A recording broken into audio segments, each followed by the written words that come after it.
Hey everybody, what's up? It's Rex today, and today I want to talk a little bit about tips for beginners and specifically car sales. And you don't have to be brand new. You can either be thinking about joining into the business, or you can be few months new. Um, I want to talk about car sales particularly because my background is all in car sales.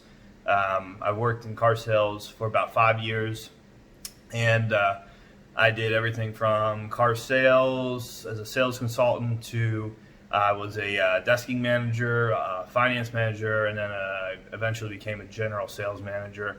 And yeah, it's a lot of work in car sales, and it's a lot of stress.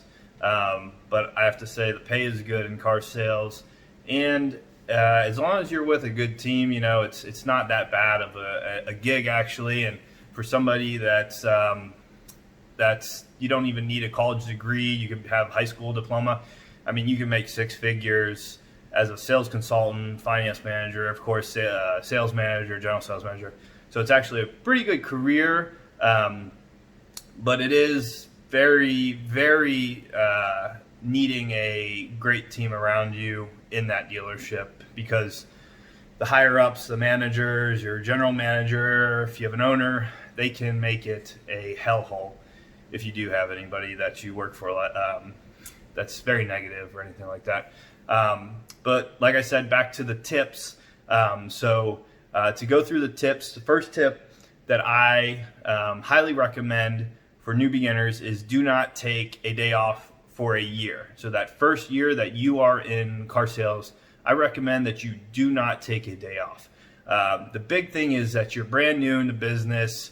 You don't have a ton of experience. You don't have the clientele like a lot of these older customers have. They have their customers coming back in to the dealership, whether it's in service or they're having people refer other people to them, or they're bringing their kids in, family members, stuff like that.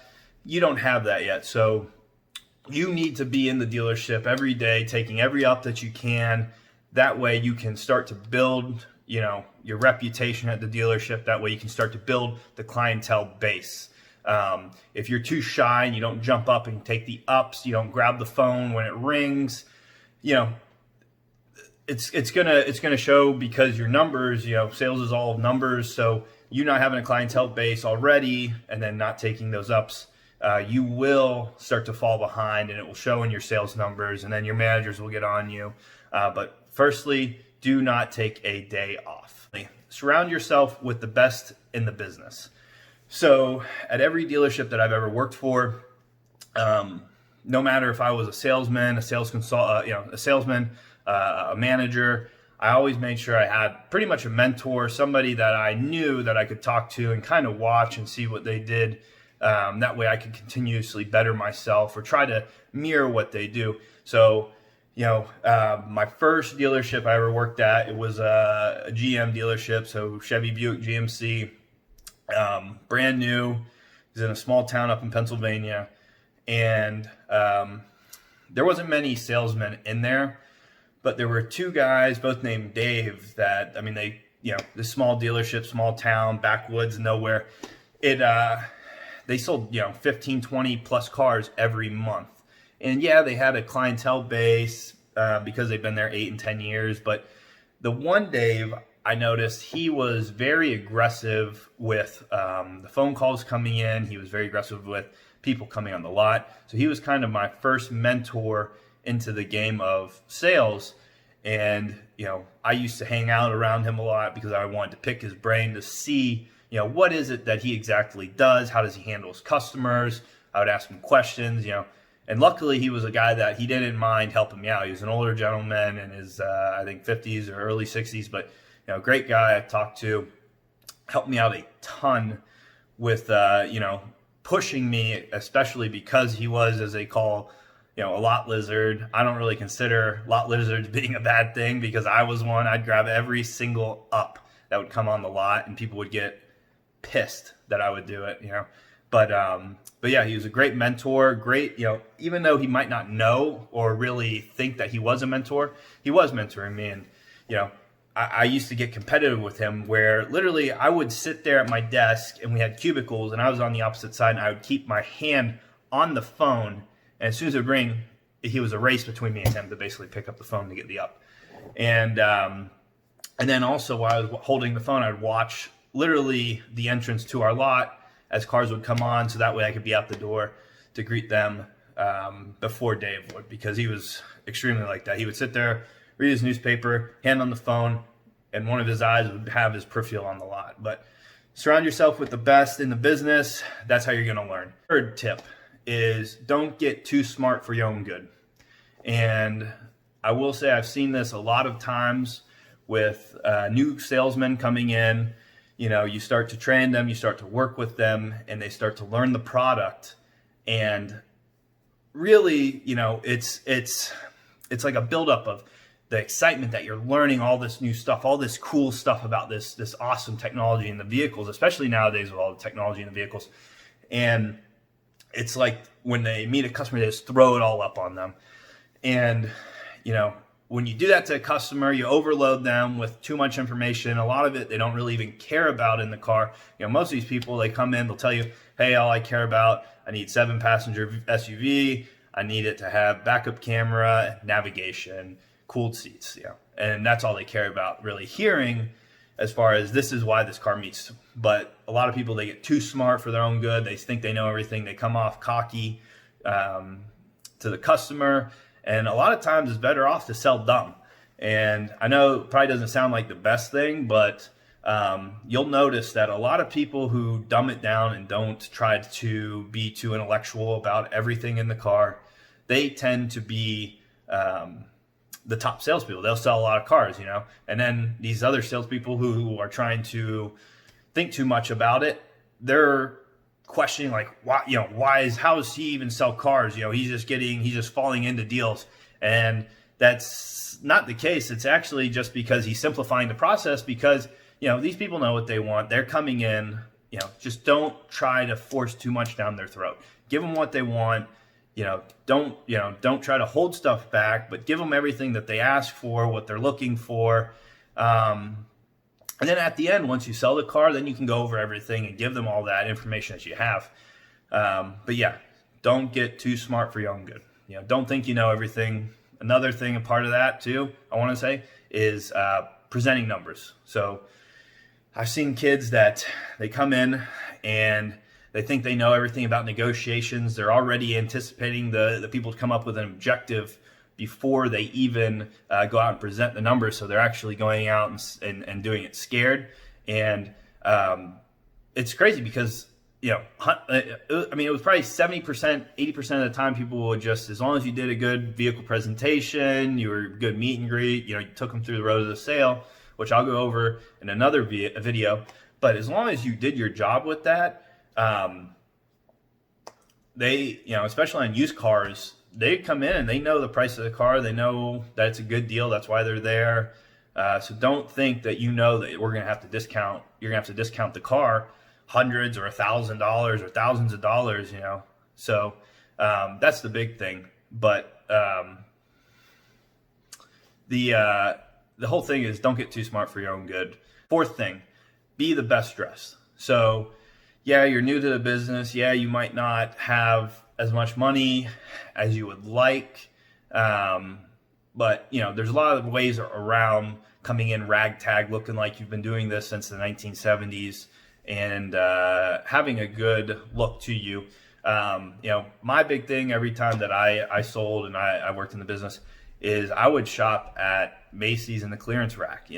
Go there once a week and I'd pick out some shoes. I'd pick out maybe one or two pants, a couple shirts.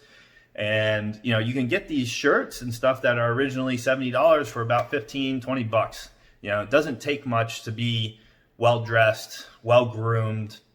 Don't come in looking like you're hungover, stinking. You come in, you be the best dressed, and then guess what? Your customers will want to work with you. And when you talk to them and you tell them stuff, you're gonna have a little bit more impact with what you say because you look the part, you look professional, and that's what people want to work with. And then the fifth, my last tip, is surround yourself with positivity.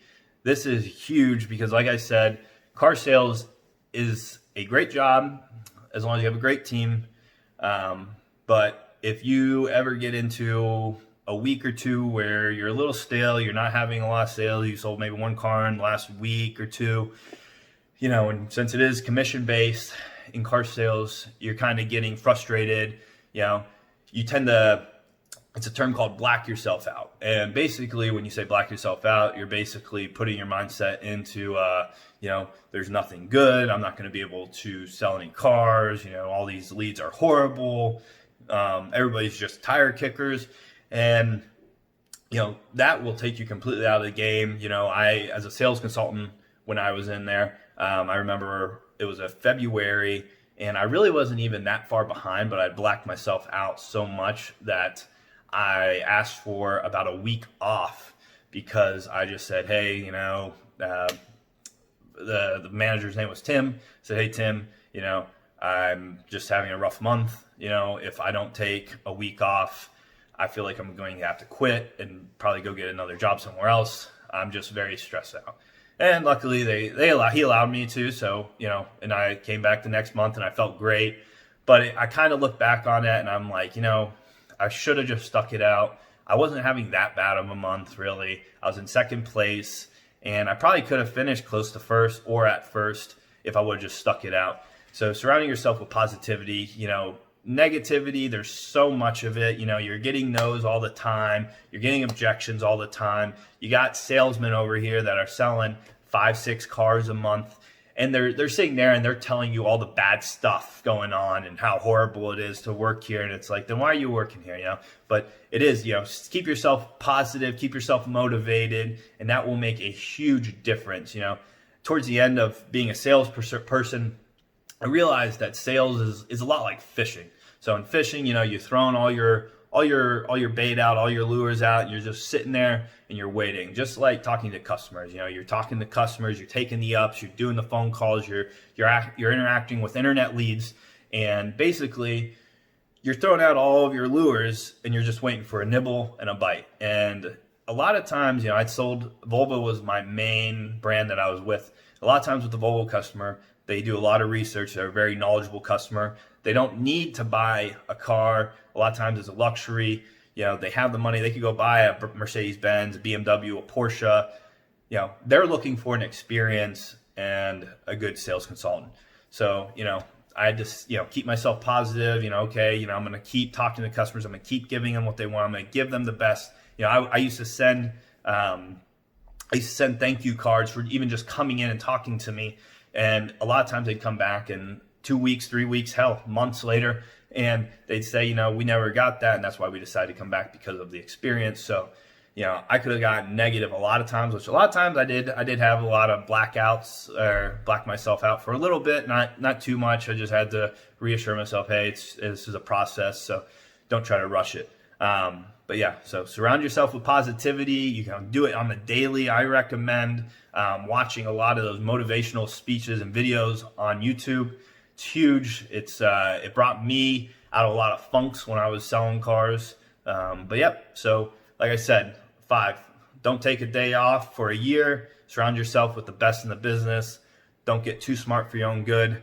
Be the best dressed, and then surround yourself with positivity. So guys, comment below if you have any questions. I'll be sure to answer them. Like and subscribe, and I'll be putting out content every week talking about different sales tips. I'll also go into a little bit of other stuff such as investments and trading. And but yeah, comment down below and let me know what you think. Let me know what your tips and tricks are for beginners, or what you've done that's really helped you out.